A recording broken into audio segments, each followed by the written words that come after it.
Première chose, j'étais parti pour vous dire que le sel est un additif, puis finalement ça va beaucoup plus loin que ça.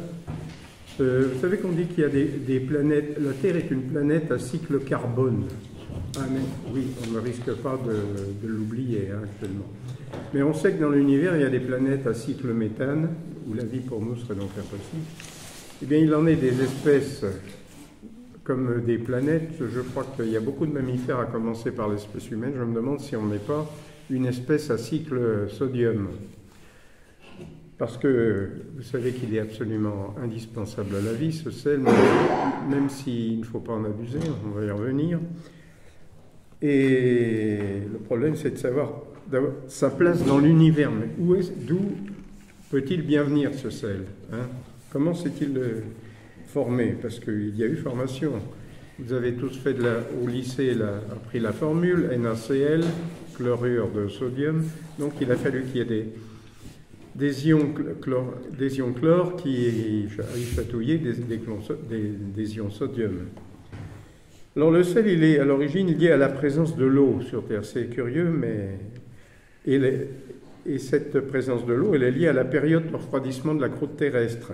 Ça ne fait jamais que 4 milliards d'années. Alors imaginez à l'époque, la Terre commence à se refroidir, des volcans sont encore en train de bloublouter. Il y a les gaz volcaniques ont une particularité, c'est qu'ils sont riches en vapeur d'eau. C'est étonnant, mais c'est comme ça. Donc, quand ils se refroidissent, ils s'évaporent et ils forment les premiers nuages. Il y a une condensation de l'eau tout autour de la Terre qui ensuite va arroser notre pauvre planète sous la forme d'un déluge qu'on peut appeler un déluge primitif ininterrompu pendant plusieurs dizaines de millions d'années. Qu'est-ce que ça nous donne? Ça forme les océans. Voilà, tout bêtement. Et en même temps, il y a les gaz issus des volcans, des premiers volcans, mais aussi, une fois que ça sera sous l'eau, ce qu'on appelle les dorsales océaniques. Cette eau qui tombe va donc lessiver les roches volcaniques sous-marines.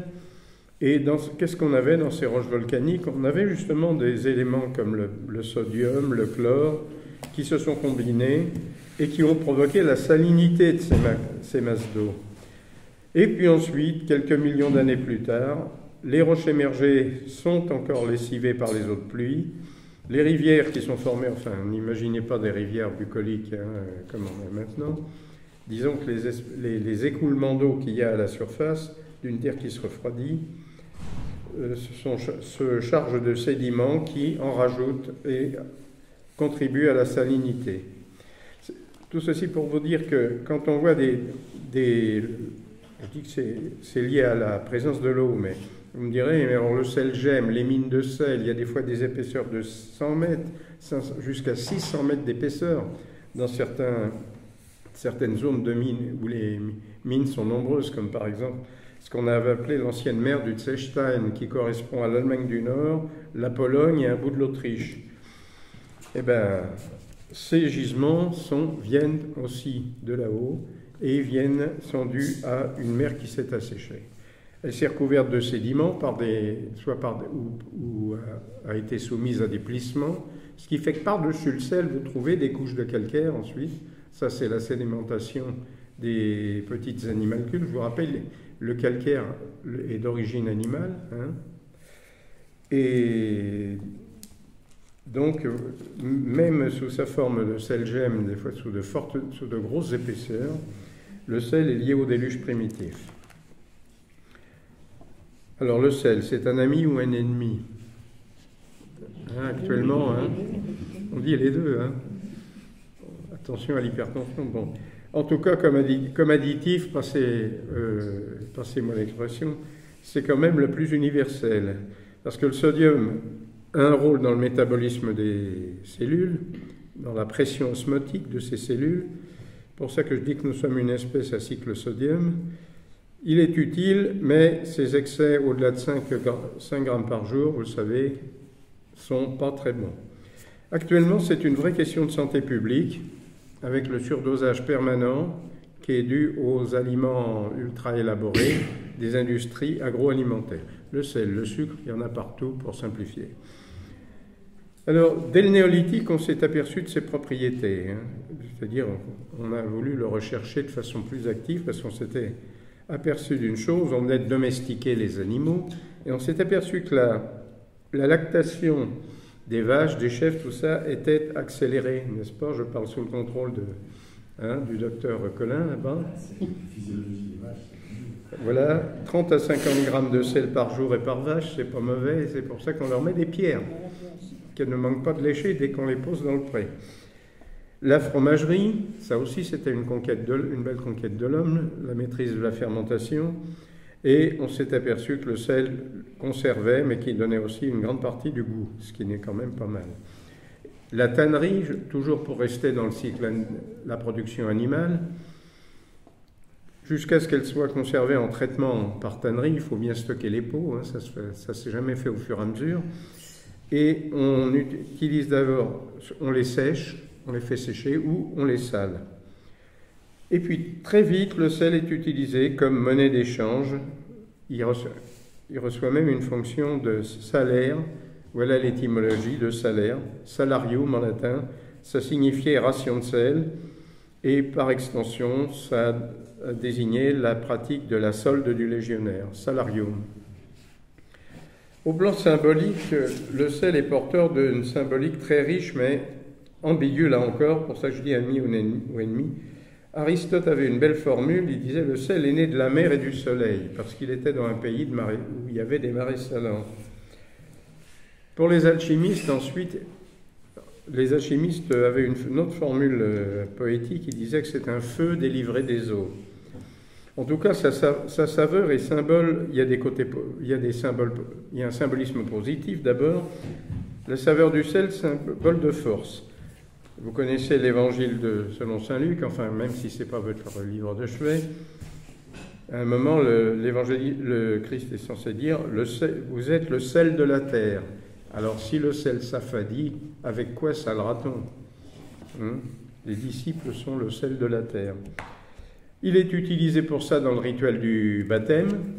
Vous avez peut-être ceux qui sont baptisés, on leur a mis le sel sur la langue, ce qui n'a pas manqué d'entraîner une grosse protestation ce jour-là du nourrisson que vous étiez. Et chez les Hébreux, les victimes du sacrifice sont consacrées par le sel, évidemment. Autrement dit, le Seigneur va se taper un bon repas, enfin, les abats, comme je vous ai dit l'autre jour, mais on ne néglige pas de saler. Le sel empêche la corruption des aimants. Par extension, on en a fait symboliquement un purificateur. Et au Japon, ils ont la religion Shinto, qui est la religion nationale, la religion de l'archipel japonais. On a l'habitude de semer des petits tas de sel près des maisons. On les met autour des puits aussi. Et quand il y a un ring de sumo, à l'origine, on mettait aux quatre coins, on mettait des petits tas de sel pour purifier les combattants. Ça mange pas. Il est symbole de la vie spirituelle, à tel point que rien que dans la Bible, il est cité 47 fois, ce qui est une des plus grosses occurrences en matière de matière alimentaire. Après, il y a les grenades, le miel, le lait, mais le sel, record absolu, 47 fois. Il est conservateur, mais, versant négatif, il est aussi destructeur par son pouvoir de corrosion des métaux, entre autres. Il rend la terre stérile, et les Romains, quand ils avaient gagné une guerre qui voulait particulièrement punir un adversaire vaincu, ils salaient la terre. Ah oui. Le sol de Carthage, ainsi, a été maudit et salé pour que plus rien ne repousse. Un siècle après, c'était reparti. Autrement dit, ils n'avaient pas mis la dose. Le sel est une marque d'hospitalité quand il est partagé avec le pain. Alors nous offrons un coup à boire. On offre en Occident, mais dans toute l'Europe orientale, en Pologne et aussi beaucoup en Russie, on présente aux visiteurs sur une jolie serviette le pain et un pain natté spécial de bienvenue et le sel par-dessus. Alors ce sel qui est partout, comment est-ce qu'on se l'est procuré? Parce qu'on parle de marais salants, mais comme vous le savez depuis la dernière fois, au Paléolithique, l'homme était chasseur, cueilleur, pêcheur, mais pas tellement technicien, mis à part dans la fabrication de son outillage. Alors au Paléolithique, on pense que la première source de sel du chasseur, ça a été le sodium qui était justement contenu dans les tissus des gibiers, qui était stocké par le gibier. C'est pas plus. Il ne devait pas en abuser. L'homme a très vite appris à repérer les plantes naturellement qu'on appelle des halophytes, c'est-à-dire qui aiment le sel. Alors parmi ces plantes, il y a la salicorne. Hein, vous savez, ce sont des plantes qui ont la propriété de se fermer lorsqu'elles ont absorbé la dose qu'il fallait de sel. Donc elles ne risquent pas la surdose. Plus une autre plante dont j'ai oublié le nom, mais qui compose en grande partie les pâturages du Mont-Saint-Michel, par exemple. Toutes ces plantes émettrices de sel, l'homme a commencé par les brûler, recueillir les cendres, et pour s'en apercevoir, pour essayer, on n'a rien trouvé de mieux que l'archéologie, ce qu'on appelle l'archéologie expérimentale ou l'ethnographie. Il n'y a que suivre les papous, ce qu'ont fait certains disciples de Lévi-Strauss il y a 40 ans. Alors en Papouasie, le sel, c'est une aventure, c'est une expédition qui est menée par les hommes. Les hommes partent plusieurs mois pour se rendre vers des sources salées. Pour obtenir le sel, ils font tremper des végétaux, des roseaux dans l'eau, puis ils les font sécher. Ensuite, ils les font brûler et ils vont filtrer, tamiser, conditionner la cendre salée, donc ce n'est pas un sel très pur, en pain aggloméré pour le transport. La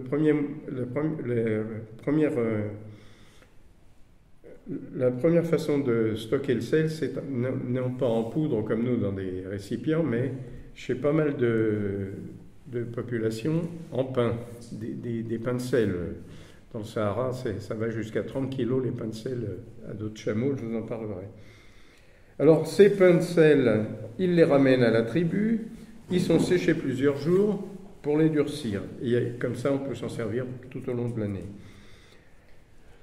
L'homme a aussi très vite repéré des gisements de sel gemmes qui affleuraient, hein, parce qu'il y a des fois où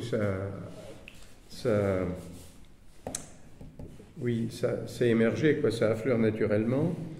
Et de même que l'homme se déplaçait en direction de la mer pour manger du poisson, qui se déplaçait plus loin pour trouver la zone où les troupeaux étaient le plus nombreux, il a vite appris à consentir à de très longs voyages à pied pour aller chercher du sel. Au néolithique, là, on commence à le produire. Le sel, on ne trace pas encore des bassins, des salines, comme on le fait actuellement à Guérande, par exemple. Ce n'est pas encore le marais salant, mais ça va être une des façons majoritaires d'obtenir le sel dans pas mal de peuples, c'est l'évaporation des saumures.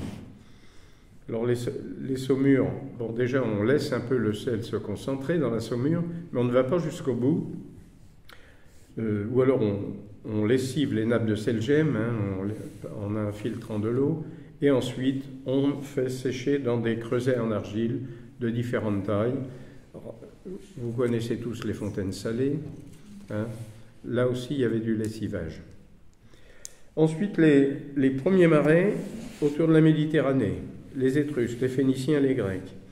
Et quand les Romains s'emparent de la Gaule, ils commencent à organiser des premiers marais en Aquitaine, dans la zone de l'actuel marais Poitevin, parce qu'il faut quand même un minimum de soleil. Alors ce sel donc est très tôt apprécié, on l'appelle l'or blanc déjà, et il est aggloméré en pain pour le transporter. Si vous voyez la photocopie, là vous avez les salines du Niger sur une des petites photos supérieures. Alors ces salines du Niger, elles sont très importantes pour les populations locales, et les Touaregs avaient l'habitude d'y aller en chameau, mais maintenant il y a les camions quand même. Pour ces salines du Niger, celles de Bilma, celles de Fachi, celles qui sont près d'Agadez, et qui sont d'utilité publique, si je puis dire, pour 3 ou 4 États de la zone sahélienne. C'est pourquoi la guerre a toujours épargné les salines. C'était assez dangereux comme voyage, hein, j'y reviendrai, mais il fallait traverser le désert du Ténéré pour y arriver. Alors ce sont des boues saumâtres qui ont affleuré, toujours pareil, des mers qui se sont asséchées, qui ont été recouvertes ensuite dans cette zone du Sahara. Donc, très tôt dès l'Antiquité, on a cette contradiction, c'est que le sel est inégalement réparti alors que les besoins de consommation sont universels. Donc, il y aura des routes du sel dès l'Antiquité. Dans l'Empire romain, elles suivent le tracé qu'elles avaient à l'âge du bronze, 3000 avant Jésus-Christ. Et oui, il y a déjà des routes du sel qui n'ont pas varié. Ensuite, les Gaulois les ont prises pour ce qui concerne la Gaule et le reste de l'Europe. Les peuples européens les ont pris. Et les Romains les ont rectifiées, c'est-à-dire qu'ils les ont fait plus droites. Ça, c'est une manie, c'est comme la route militaire romaine. Ils n'aiment pas les détours et les contours. Le sel à Rome, Rome étant une ville qui a atteint le million d'habitants sous Auguste, tout son sel était plutôt local. Hein. Il venait des salines d'Ostie, qui est au sud de Rome, à l'embouchure du Tibre, et il partait irriguer toute l'Italie et une partie de la Gaule par ce qu'on appelait la Via Salaria, qui porte bien son nom, c'est-à-dire la route du sel. Elle a été prolongée ensuite pour aller jusqu'aux confins nord de l'Empire. Et donc, rien que le débouché du sel italien était assuré. La mer Noire, la Crimée produisait aussi du sel à l'époque, mais il servait, après avoir servi aux Grecs, il était destiné au peuple de la steppe et à Byzance. Byzance en faisait une monnaie d'échange avec les peuples slaves, justement. Ensuite, le Moyen-Âge chrétien a besoin de sel parce que, faisons un petit rappel, la chrétienté médiévale, ça veut dire l'universalité d'une pratique qu'on appelle le carême, qui implique de se passer de viande durant 40 jours avant Pâques. Et pour ça, si on veut du poisson, il faut le conserver. Et donc, au Moyen-Âge, le sel permet la consommation des poissons d'eau douce, déjà, dans le carême. On les conserve, même les poissons d'eau douce sont conservés comme ça. Et surtout, le salage obligatoire pour tous les poissons, ça permet une chose, c'est que les poissons de mer vont pénétrer très loin à l'intérieur du continent. Et il en est resté des traditions jusqu'ici dans les gastronomies régionales.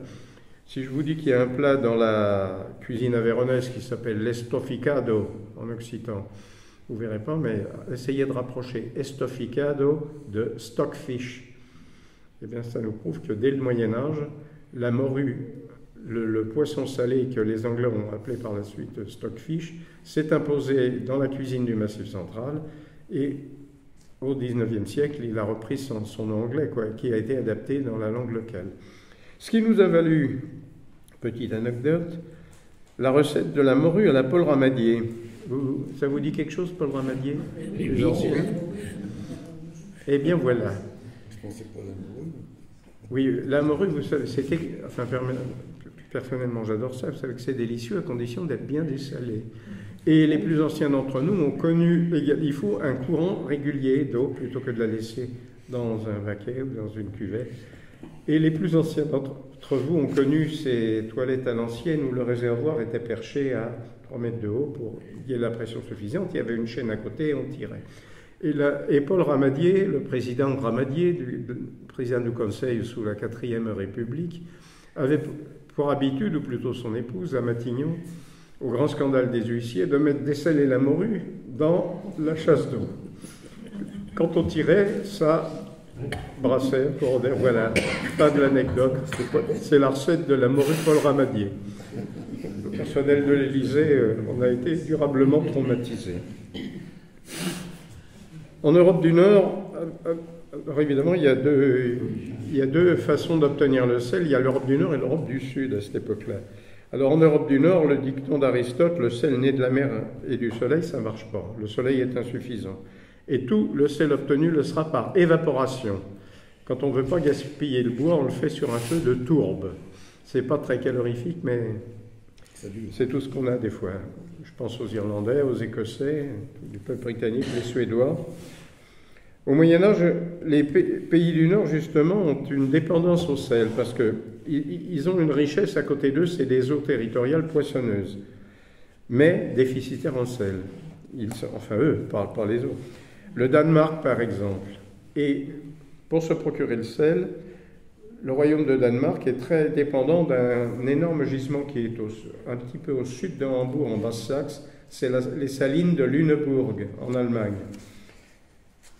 C'est un moyen de pression contre les Danois, parce que Lüneburg appartient à la Hanse-Teutonique. Je vous en ai parlé il y a 2 ans de la Hanse-Teutonique, cette confédération de cités marchandes. Et alors, ils sont toujours en bisbille avec le roi du Danemark pour le libre passage dans les détroits danois. Sinon, ils se font racketter par des péages, par des péages qui ne favorisent pas leur commerce. Alors donc, c'est un moyen de chantage de la Hanse. Mon sel contre tes péages. Et c'est comme ça que le sel de Lüneburg va servir à saler et conserver le hareng qui est pêché dans les détroits d'Amoir, la morue, le poisson de la Baltique, et que ce même sel de Lüneburg sera vendu jusqu'au plus lointain comptoir de la Hanse qui est en Russie, à Novgorod. L'or blanc de Lüneburg, c'est une des richesses essentielles du commerce hanséatique qui est tenu et centralisé à Lübeck. La Hollande aussi, elle va capter le marché du hareng au XVe siècle et elle fera une excellente opération parce que non seulement c'est la nourriture de carême, le hareng salé, mais c'est la nourriture des marins dans toutes les flottes au long cours. Fernand Braudel, que je ne vous présente plus, avait noté une chose, il avait dit que lorsque les Provinces-Unies essayent de se libérer de l'Espagne, sous Philippe II, au XVIe siècle, les Provinces-Unies, c'est-à-dire la Hollande, ce qui est groupé autour de la Hollande, elles auraient pu être mises à genoux si les Espagnols avaient bloqué leur flotte de sel. Ils ne sont jamais réussi, apparemment, malgré une marine assez puissante, mais ce qui ne tenait pas devant la marine hollandaise. Au XIIIe siècle, un peu plus au sud, c'est la grande époque des marais salants sur la côte française. Allez, du Morbihan jusqu'à la Gascogne, dans les îles charentaises, il y a un site qui produit énormément, c'est à la lisière de Loire-Atlantique-Vendée, ce qu'on appelle le marais breton actuellement, la baie de Bourgneuf. Toutes les flottes du nord convergent vers la baie de Bourgneuf, ce qui leur permet de faire une petite excursion à côté pour se procurer du vin également. Le sel est lié au commerce du vin. Et on a découvert à l'époque qu'un marais salant ne pouvait être établi que dans une région où la vigne pouvait pousser. Donc vous voyez, sur la côte atlantique, il y a une zone nord à ne pas dépasser. On n'en est pas encore à replanter de la vigne en Bretagne à cause du réchauffement climatique, ce qui viendra peut-être.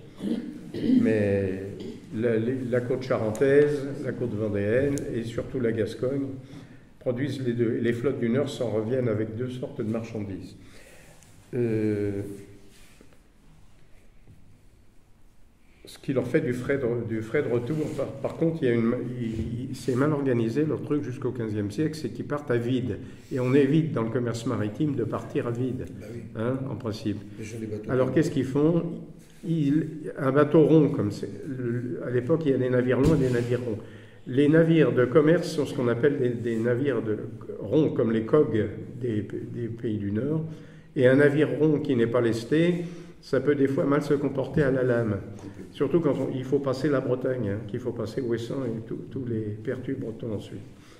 Donc, ils mettent dans des cales des pierres. Et quand ils arrivent devant le mouillage de La Rochelle ou devant la baie de Bourgneuf, plouf, plouf, on jette les pierres. Croyez-moi si vous voulez, mais ça, ces pierres, elles ont fait l'objet de dépôts tellement importants devant les côtes charentaises qu'elles sont mentionnées sur les cartes marines. Les pierres du Nord. Et on les a identifiées, les archéologues sous-marins, on dit ça c'est de la pierre de Norvège, ça c'est de la pierre de... On a pu identifier ces pierres de l'Est. Alors, ils vont vite comprendre que c'est idiot de partir à vide, d'autant que les flottes n'ont pas besoin que de harengs salés, que les flottes ont besoin aussi de bois pour leur construction, donc c'est les bois du Nord et les tonneliers qui leur vendent, les vignerons qui leur vendent le si bon vin d'Aquitaine ont besoin de bois pour leurs tonneaux. Donc les flottes du Nord vont vite comprendre qu'il faut partir avec du bois plutôt que bêtement avec des cailloux. Et il y a un autre marché du sel qui va se dessiner dès que les musulmans en seront partis, et encore, on commerce même avec eux au XIIe siècle, c'est la baie de Setúbal. Vous voyez où c'est? Setúbal, c'est au Portugal, si. C'est au Portugal, à l'estuaire d'un fleuve qui s'appelle le Sado, qui est dans une embouchure au sud de l'embouchure de Lisbonne. Je crois que, voilà, oui, c'est à la préhistoire, mais c'est toujours valable. Hein. Oui, j'en vois qui regardent la carte, mais ils ont parfaitement raison. Le sel portugais existait déjà. Ceci pour parler des routes du sel. Donc. Les routes du sel sont universelles en Europe et dans le monde. Partout, on trouvera des itinéraires dédiés au sel. Quand il s'agit de relier des salines maritimes ou des mines de sel-gemme à des régions grandes consommatrices. Puisque ce sel qui est inégalement réparti, il est absolument indispensable à tout le monde. Alors en Europe, les routes du sel sont innombrables. Salines, montagnes, régions de mines, toutes les régions salines sont desservies par des chemins, je vous l'ai dit, qui sont repris par les Romains et au Moyen-Âge. Elles sont le plus possible rectilignes. Et dans la plupart des régions, ça correspond à quoi la route du sel? C'est ce que j'ai appelé l'an dernier et il y a 3 ans, un chemin de rupture de charge, c'est-à-dire un chemin, une route de terre qui est tracée entre deux rivières navigables. Et je pense par exemple à un chemin qui est local, enfin de chez nous, mais il ne faut pas croire qu'il soit de portée locale, il est indispensable pour l'approvisionnement de Paris. Je pense que vous avez entendu parler du chemin du sel au Serrois. Eh oui, Auxerre a tenu une grande place comme plaque tournante du sel. C'est un chemin de rupture de charge, donc qui permettait au sel d'Aquitaine d'éviter de contourner la péninsule bretonne pour arriver à Paris. Parce que qu'est-ce qui se passait? Vous auriez eu des bateaux qui prenaient leur sel en Aquitaine, qui contournaient la Bretagne, déjà avec tous les ennuis de circulation que ça suppose, la météo n'est pas toujours bonne, qui ensuite se présentaient à l'estuaire de la Seine, remontaient la Seine jusqu'à Paris, ce qui est considérable. Alors qu'il suffisait de remonter la Loire je vous ai parlé du vent d'ouest qui soufflait à peu près jusqu'au Loire et jusqu'à Gien. Remonter la Loire pour les bateaux de sel jusqu'à Châteauneuf. Et là, un chemin était tracé tout droit à travers la Puisée jusqu'à Auxerre. Tout droit, on a les preuves, puisqu'à l'époque, ils ont même détruit des forêts. Ils ne se sont pas ennuyés avec les petites vallées, les vallées du Tolon, les vallées du Branlin. Ils ont essayé de faire le plus droit possible. Et c'était important pour la ville d'Auxerre parce que, bien avant le roi, c'était la ville qui le réceptionnait et qui en avait la première propriété de ce sel. Elle le vendait au grenier à sel du roi. Pour une fois, c'est les collectivités locales qui faisaient du business. Ça lui assurait une partie du paiement des charges municipales. C'est bête qu'on n'ait pas de sel dans le cousin. Bon. L'évêque avait lui-même son propre grenier à sel à côté, qui remplissait grâce à un droit de salage en nature perçu sur le grenier à sel de la ville. Et tout ça, ça permettait non seulement les charges municipales, mais d'éponger une partie de la fiscalité royale. Par exemple, les frais de la garde du gouverneur de Bourgogne, qui étaient assez élevés. Tout ça, c'était le profit de la vente du sel qui servait. Je vous dis, le système a été à son apogée en 1580, c'est-à-dire sous 1580, ça nous fait sous Henri IV. Il y a plein de voies du sel en France qui sont devenues des itinéraires touristiques, balisés. La route du sel en Franche-Comté, la route des saulniers de Lorraine en Alsace, puisque la Lorraine est un pays très riche en mines de sel-gemme. Château-Salins, c'est pas pour rien qu'il y a une ville qui s'appelle Château-Salins en Moselle, et que le pays s'appelle le Saulnois. Et puis, la Méditerranée n'est pas oubliée. Pour monter jusqu'en Rouergue, justement, là, au pays de Paul Ramadier, vous aviez les caravanes de mules sur la route du sel de Camargue. Et la Camargue, déjà, elle se plaçait comme première région. Actuellement, c'est la première région.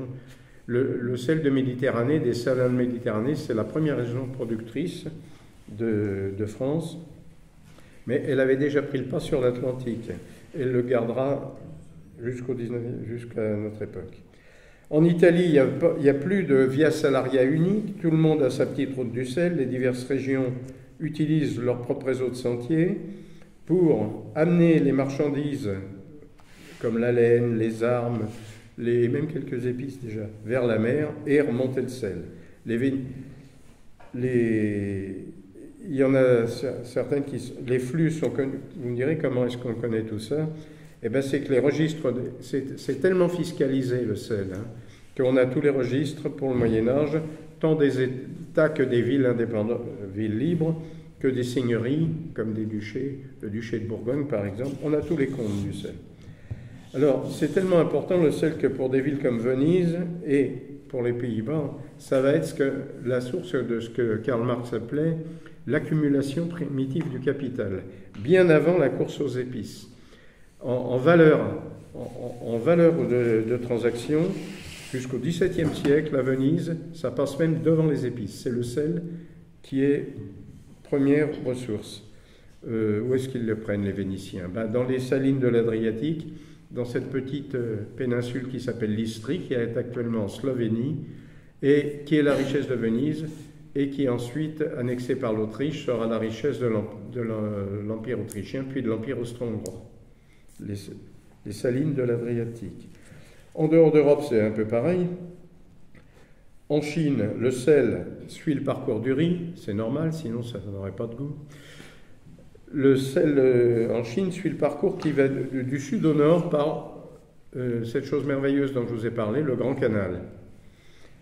Et les caravanes dans les profondeurs de la Chine continentale jusqu'au Tibet, ce sont les caravanes qui l'amènent depuis les lacs saumâtres du plateau tibétain. Au Japon, il existe une route spéciale qui ne sert qu'au transport du sel pour l'emmener au plus près des petites villes et des villages de montagne depuis la mer du Japon. Et au Tibet, c'était encore exploité jusqu'à l'indépendance du Tibet, mais les Népalais s'en servent encore pour tout ce qui concerne leur propre territoire. Au Tibet, il y a donc les lacs saumâtres du haut plateau, à plus de 5000 mètres d'altitude, où on va chercher le sel avec des caravanes du seul animal qui porte à cette altitude-là, c'est-à-dire le yak. Alors en Afrique, ce sont les caravanes de chameaux, les fameuses salines de Bilma, que je vous ai montrées.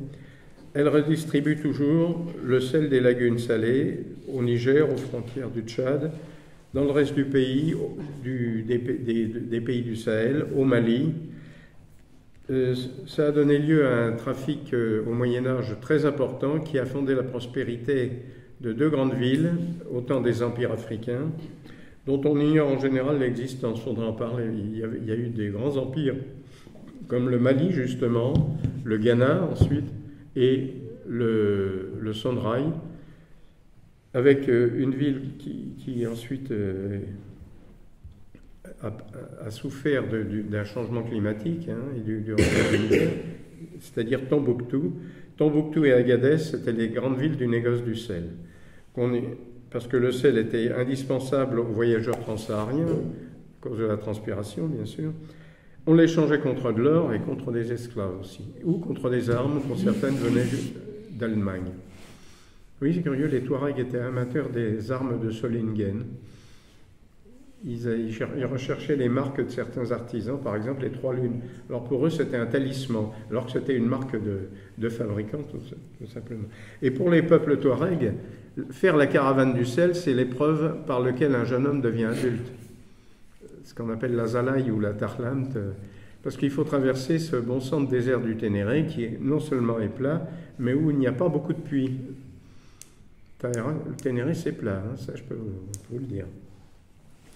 Alors, avec tous ces jeux d'intérêt autour du sel, vous n'avez pas de mal à comprendre que c'est une rente pour toute étape, pour tout pouvoir politique, et que dès le départ, au profit de la vente va s'ajouter la taxe, l'impôt. C'est une ressource fiscale. Et là-dessus, le meilleur exemple, c'est de parler de la France avec la gabelle. La gabelle qui est en page 2 des photocopies. La gabelle que j'appellerais volontiers la TVA de l'Ancien Régime. C'est un impôt de base, un impôt indirect à l'origine qui frappe tout le monde, et donc le plus impopulaire, comme tous les impôts indirects, au point d'engendrer une concurrence spécifique qu'on appelle le faussonnage, qui est exercé par des faussonniers. J'y reviendrai. La gabelle a existé en France, mais aussi dans des endroits connus pour leurs mines de sel et leur lessivage de sources salées, la France, mais aussi la Suisse, la Savoie et la Lorraine, et la Franche-Comté quand elle n'était pas française. Il y a d'autres régions qui ont connu l'impôt sur le sel, hein. On n'est pas les seuls, pratiquement il est mondial. Le Japon a connu un impôt sur le sel, la Chine et l'Inde.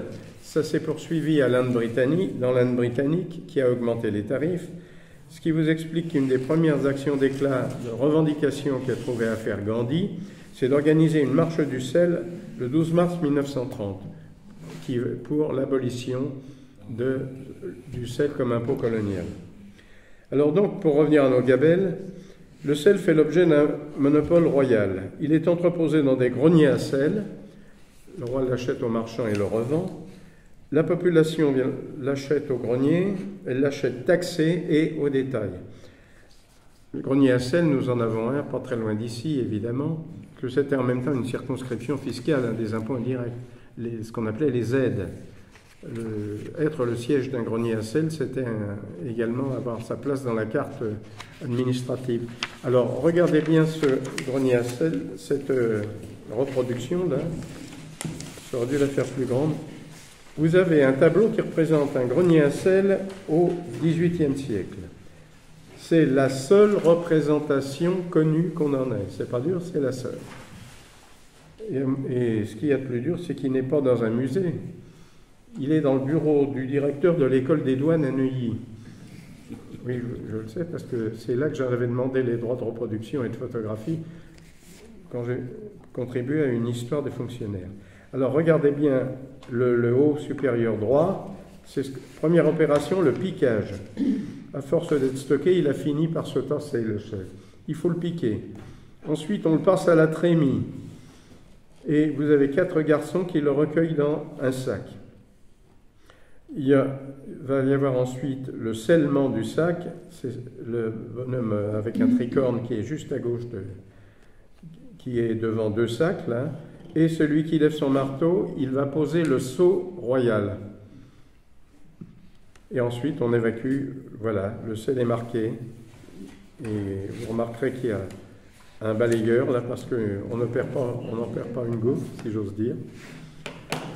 C'est la seule représentation qu'on ait d'un grenier à sel, donc c'est assez précieux sur le plan iconographique. Alors, là c'est le XVIIIe siècle, mais bien sûr elle a existé bien avant. On trouve une première mention de l'impôt sur le sel sous le règne de Louis IX, Saint-Louis, en 1246, dans le registre des privilèges et des coutumes qui donne à Aigues-Mortes, encore une ville saline. Et auparavant, le roi de France vient d'acheter un salin très important de Méditerranée, c'est le marais de Péquet, jusqu'avant Aigues-Mortes. Mais à l'époque, d'autres souverains commencent déjà à renifler la bonne affaire et s'emparent et confisquent à leurs vassaux ou achètent à prix d'or, c'est le cas de le dire, des marais pour avoir le monopole du sel. Exemple, en Provence, le comte de Barcelone, qui a quelques fiefs à cette époque-là, en Languedoc, je veux dire. Alors, au XIVe siècle, donc, les rois et les seigneurs commencent à voir que la spéculation du sel, ça procure à quelques margoulins des gains importants. À Paris, entre autres. On essaye de lutter contre ça. Et le roi a une idée, c'est d'en faire la vente à son seul profit, de chapeauter le sel par un monopole. Une ordonnance de 1342 organise donc une administration spéciale autour d'un réseau de ce qu'on va appeler les greniers à sel. La mesure étant bien sûr impopulaire, on présente ça comme temporaire. On dit que c'est à cause des besoins d'argent pour la guerre de 100 ans qui commence. Quand le roi Jean le Bon est prisonnier, les États généraux qui statuent en son absence en 1358 commencent à bétonner la taxe provisoire en fixant les prix de revente du sel et les prix d'achat aux marchands.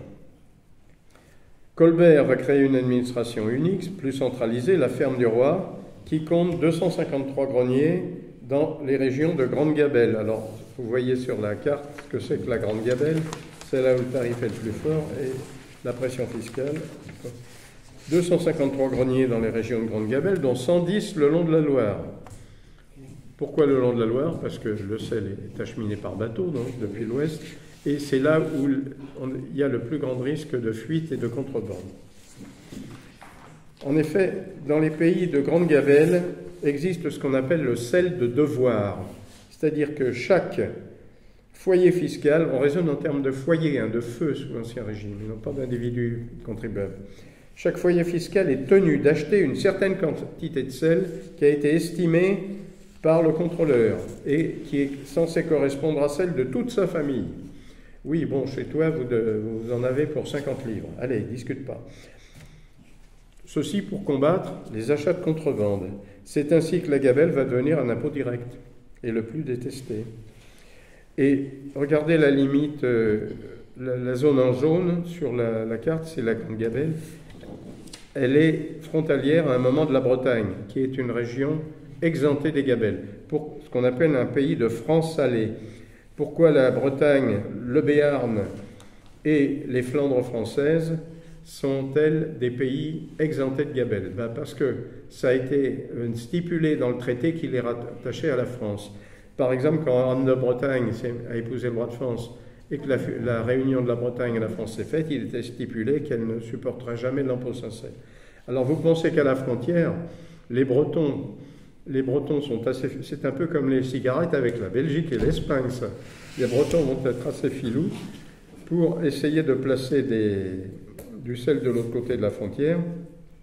Et la région de la Mayenne, actuellement, ou de l'Anjou, c'est le paradis des faussonniers.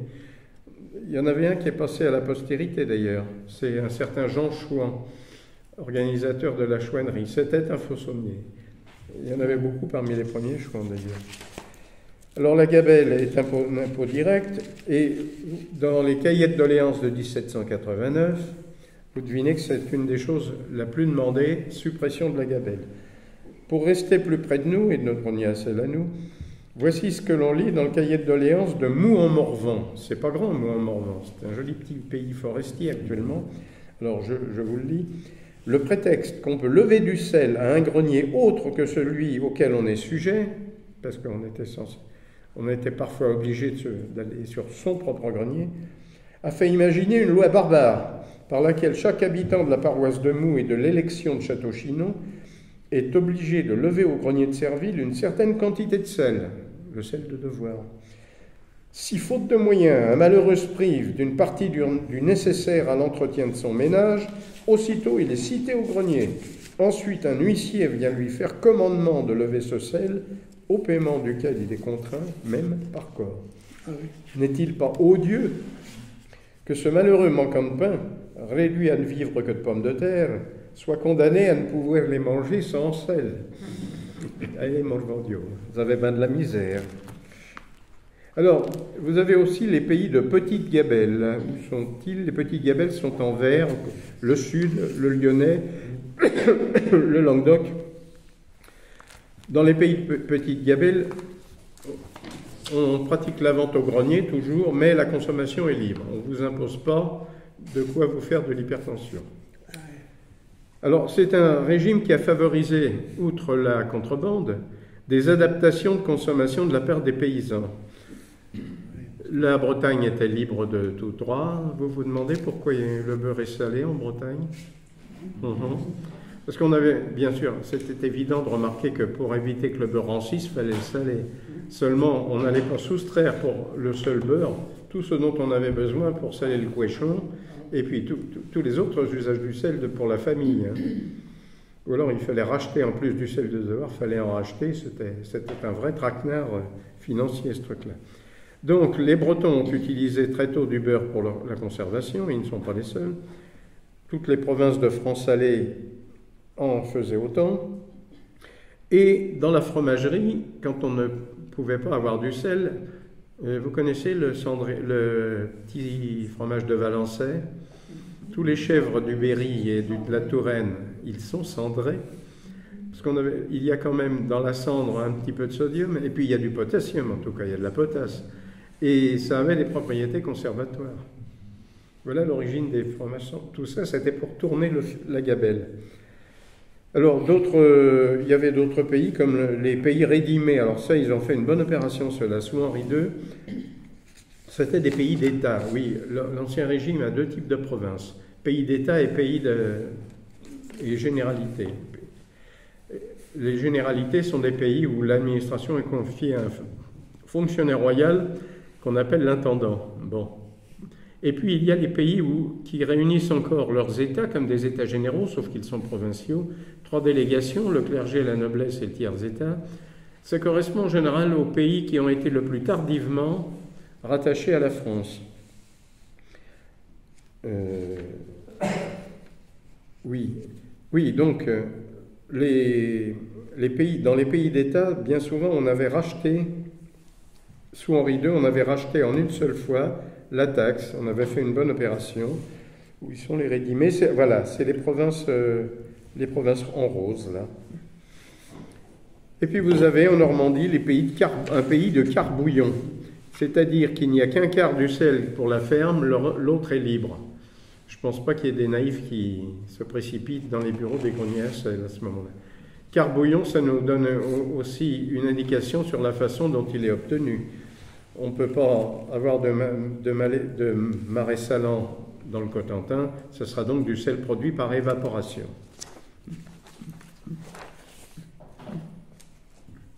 Alors l'impôt du sel n'est pas...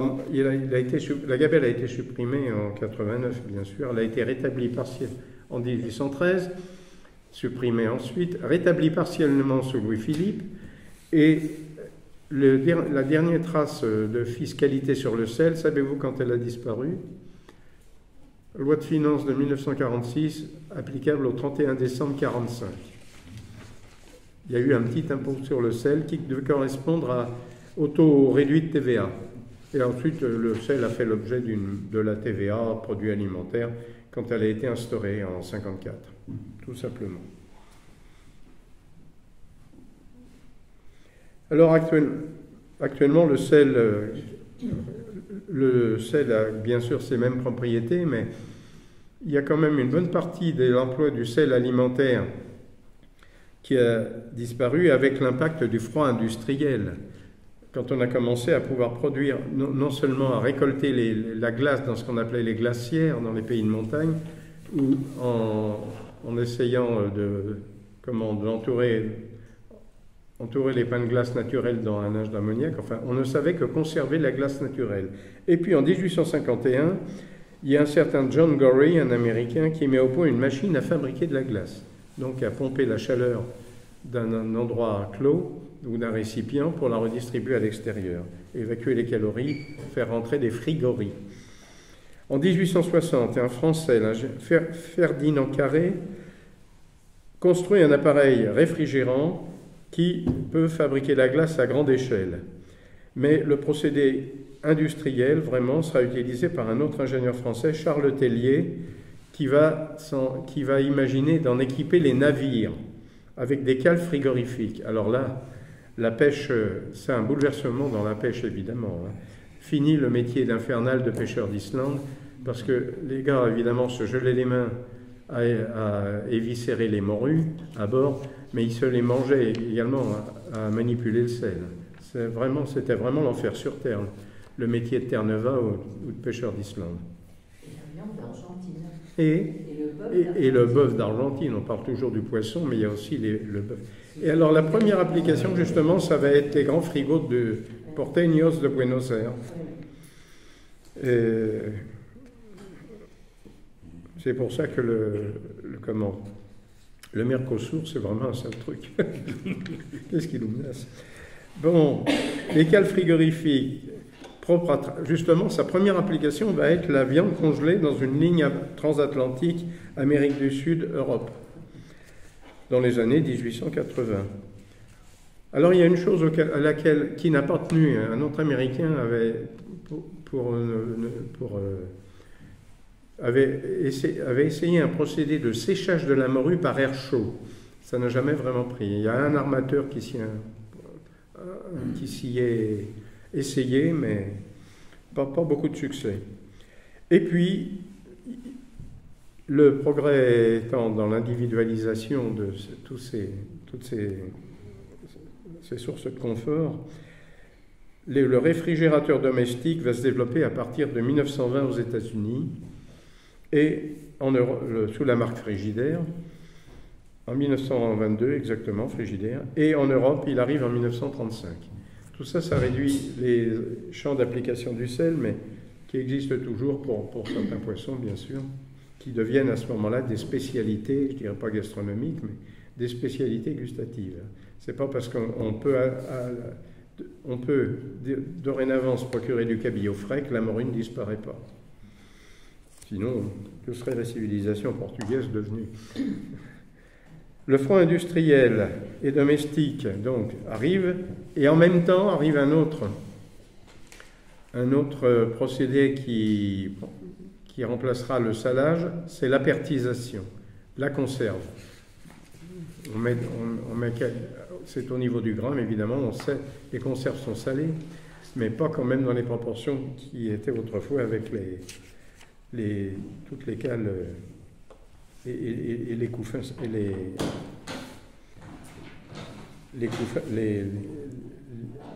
je le dirais pas, toutes les clayettes qu'on utilisait pour produire des lits de sel et des lits de viande ou de poisson. Alors, dès 1870, c'est la conserve qui apparaît, ensuite le froid, mais le sel va être les marchés du sel vont largement compenser cela par les usages industriels. Parce que dans l'industrie, le sel est une matière première, évidemment, pour la production de la soude et de tous les sels de sodium. Il n'y a pas que le chlorure de sodium, il y a tout un tas de sels et de barycelles qui servent dans des applications de la métallurgie, par exemple. Et ça, dès la révolution industrielle. L'extraction du chlore, l'extraction de la soude par électrolyse, le bicarbonate de soude à partir de la saumure. Depuis toujours, le sel est utilisé également par les industries textiles. Vous voyez pas à quoi? C'est que la teinture, les colorants, c'est joli, mais si ça disparaît au premier lavage, ça ne va pas. Il faut un fixateur. Alors on en a des beaucoup plus perfectionnés maintenant, des fixateurs, c'est-à-dire ce sont des sels auxquels on a rajouté des additifs potassiques, des chlorures de sodium de base, mais bien améliorés. Mais à l'origine, par exemple à la grande époque des tissus au Moyen-Âge dans les villes de Flandre et d'Italie, on avait que le sel pour fixer la teinture. Ou l'urine, mais n'est-elle pas un peu salée? Nettoyeur, dans l'industrie pétrolière, va l'utiliser pour dépolluer toutes ces installations, ce qui ensuite a des conséquences lamentables sur les eaux de rejet, évidemment. C'est un peu comme le salage des autoroutes en hiver. Alors, en conclusion, on dirait si le sel est un ami ou un ennemi public actuellement. Dans les pays riches, le sel alimentaire, il a tendance à être considéré uniquement comme un enjeu de santé publique, donc par ses à côté négatifs. Parce qu'on a découvert le surdosage du sel des aliments transformés, vous entendez parler de ça toute la journée, enfin très souvent dans des émissions de consommation, je ne développe pas, hypertension, cardiopathie. Donc on a découvert que les grands groupes industriels de l'agroalimentaire, bon, si on leur faisait, même s'ils signaient des chartes de bonne conduite, ne se débarrassaient pas totalement du salage comme du sucrage des aliments. Le sel industriel, lui, il est traqué comme polluant des eaux de surface. Et puis alors, dans la fracturation hydraulique, il y a des choses bien plus vicieuses, mais il a également sa part. Dans les pays émergents, tant qu'il n'y aura pas un équipement en électricité propre par les panneaux solaires ou les éoliennes, donc dans les pays qui sont dépourvus de toute énergie fossile permettant de dessaler, le sel n'a pas perdu son rôle de conservateur. Je vous parlais de l'Afrique, mais l'Asie du Sud-Est est aussi dans ce cas. Et il y a quelque chose qui, localement, est productrice de rejet et de concentration pas terrible, c'est l'industrie du dessalement de l'eau de mer, qui est pourtant la seule solution pour des pays comme les Émirats, par exemple, ou Israël, qui fait 60% en dessalement de l'eau de mer. Voilà, l'addition est salée, comme vous pouvez le constater. Voilà.